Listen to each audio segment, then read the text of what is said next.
it's Lori Alvarez. Welcome back to Real Estate with Soul, the podcast. So excited to have you here where we keep it real, heart-centered, and full of wisdom for your journey home. I'm Lori Alvarez, as you guys know, right? Your guide through all things real estate, life, and soulful transitions. And boy, oh boy, have we had some soulful transitions through this first quarter of the year and just everything that's been happening recently, right? So today we're going to dive into something I know so many of you feel when you're in the thick of it, whether you're buying or selling. Overwhelm. How to trust the process when buying or selling feels overwhelming. I mean, honestly, I remember, and I'm sure I said this just recently on one of the previous episodes, where my one client said, I'm always worried when you call, you have bad news. I don't like being the bad news girl. I like being the good news girl. And I do have to share all news because, well, that's just my job, right? So the truth is, real estate can feel like a complete roller coaster. There's emotions, finances, deadlines, and pressures, and sometimes it's even hard to catch your breath. I just said that myself to a text of my mentors and peers in one of my local mastermind groups that I work with. I just said to them, I feel like I was holding my breath for the full first quarter of this year. And thankfully, it all worked out just as we expected it to. So we must learn to breathe and trust the process. It's like they say, having a baby, if you've done it. And if you haven't, well, it's a lot of work and you need to breathe through the process.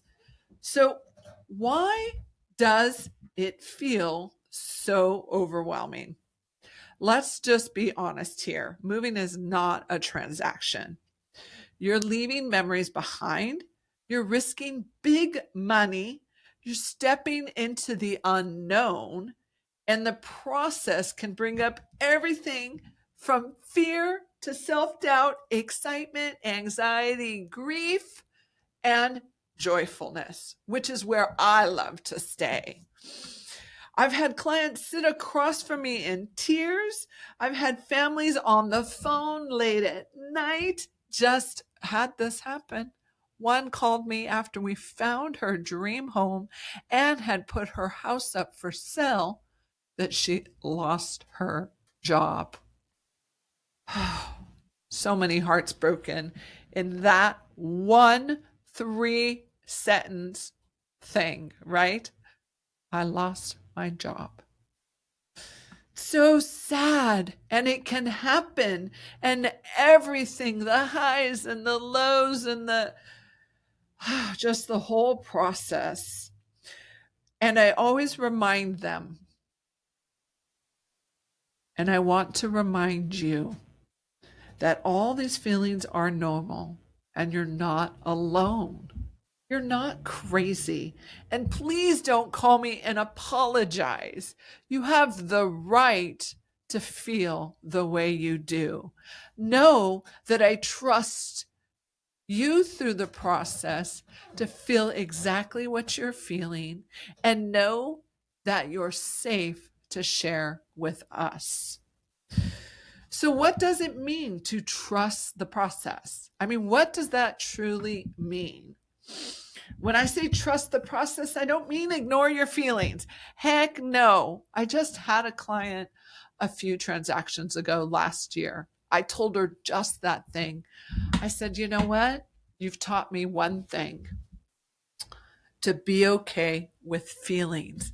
She taught me that in my own personal life, to feel the feelings and share them with others and know that I'm safe to do that. There's no judgment or condemnation, right? So many people feel like, oh my gosh, I can't tell anyone about this. That is not true. I mean, really, lean on the people who know how to walk you through this. That's us, right? Stick to the plan we set in place. Ask questions and take deep, deep breaths. And make decisions from a grounded place, not panic, and not from your uncle who did it 20 years ago. They're wise and they don't know what's currently happening in the market. That's why having a soul centered agent like us matters. It's not just about contracts, it's about holding space for your experience. When things get hard, I want you to come back to this. This is part of the process, and you don't just have to figure it out alone. You're working with an agent because your agent is there to support you in the process. Trusting doesn't mean doing it blindly. It means knowing when we're walking forward together with intention. So, here's a great story I'm going to share with you. And it makes it especially special because they're going to be on a future episode. I'm going to call them A&E. Love them. Fantastic clients. And they came to us 2 years ago through my favorite financial guru, Dave Ramsey. They were referred to us from the Dave Ramsey program, and they had come to us and said, we want to buy a house. I was so excited. It was their first home, and they wanted to be in very specific neighborhoods. And if you're all familiar with Dave Ramsey, there is just a way about our amazing Dave Ramsey clients.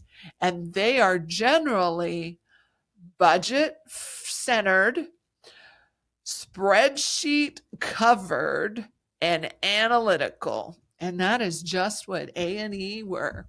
They were just that. They got it, they did their research, and they were ready to be mentored, and they were ready to be taught with the heart of a teacher, just as Dave Ramsey requires all of his trusted partners to be. So we specifically pride ourselves in doing that to the best of our ability with each client we service. So A&E came to us and we took them out, and they had a tough budget. They had things going on that just made the numbers tough. And believe me, this was 2 years ago, so interest rates were just a bit higher. So we searched and knocked and looked on doors, and we just talked about it, looked at every property, discussed it, wrote the offers, got rejected, got considered, and then rejected again. And then finally, just finally, we got that. Your offer's been accepted. And we were so excited to open escrow.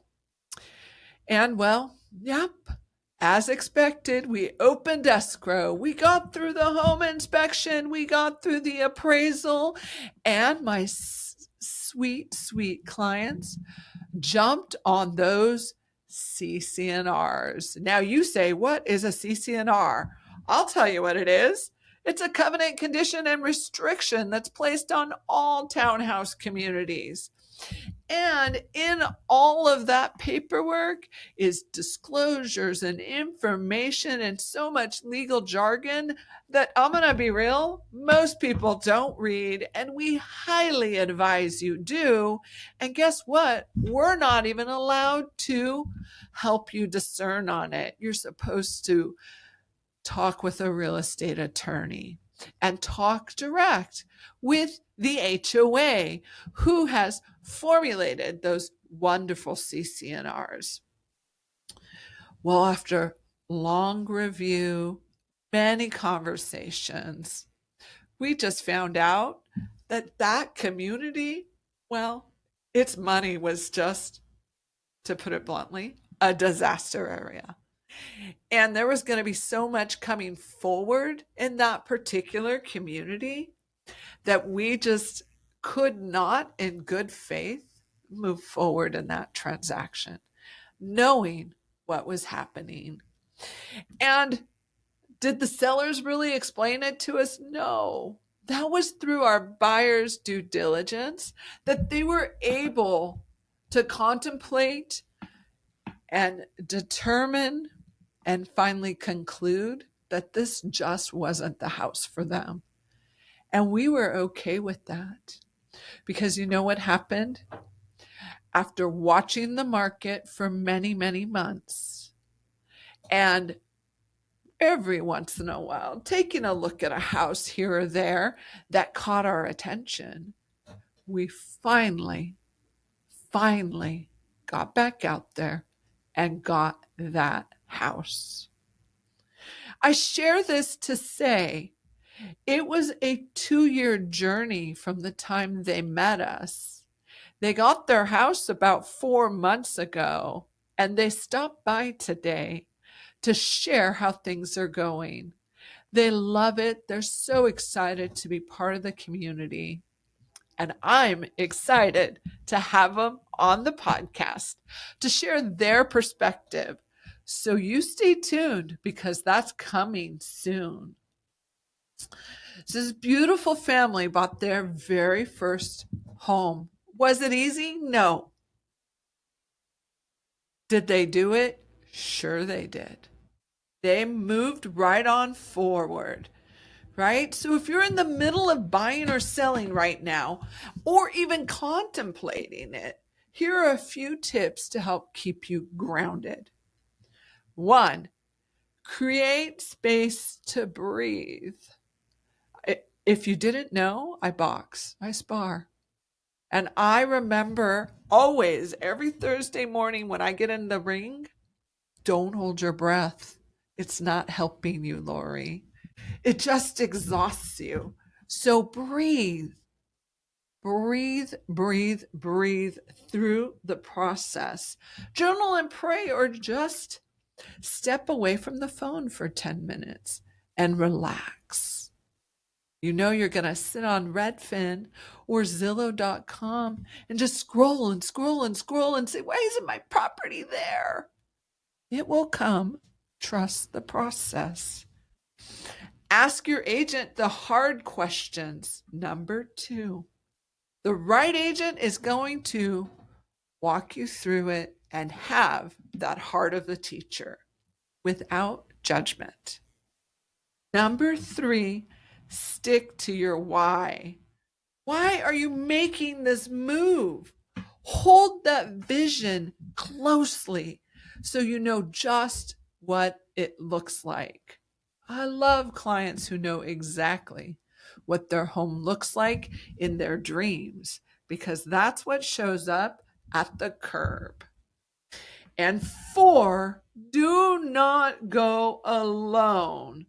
Use your team, your lender, your escrow officer, your agent. That's what we're here for. The transaction we closed today, our buyers were amazing buyers because they talked to every party and were not afraid.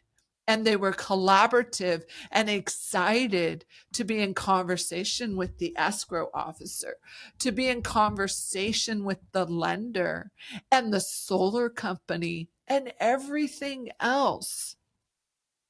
Don't go it alone. Number 4, I really encourage you to have that collaborative mindset when you come in to purchasing or selling your home.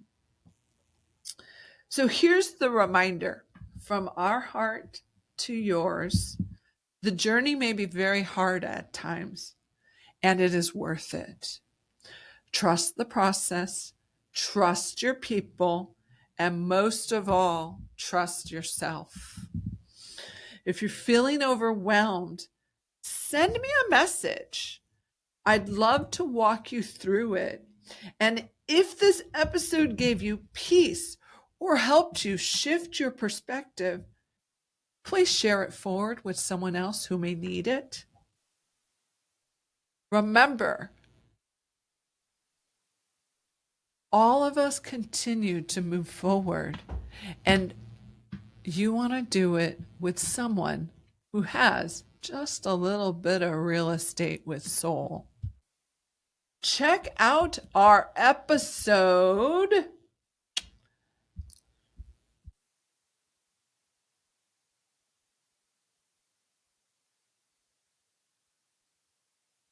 170. Should you sell your home in retirement? 5 essentials to factor and to consider. Episode 170. It's fantastic, especially if you're in retirement mode. If not, go to LoriAlvarez.net. We've got all the episodes right there for whatever you are, buyer, seller, investor, whatever you be. They're right there, itemized, categorized for you at LoriAlvarez.net.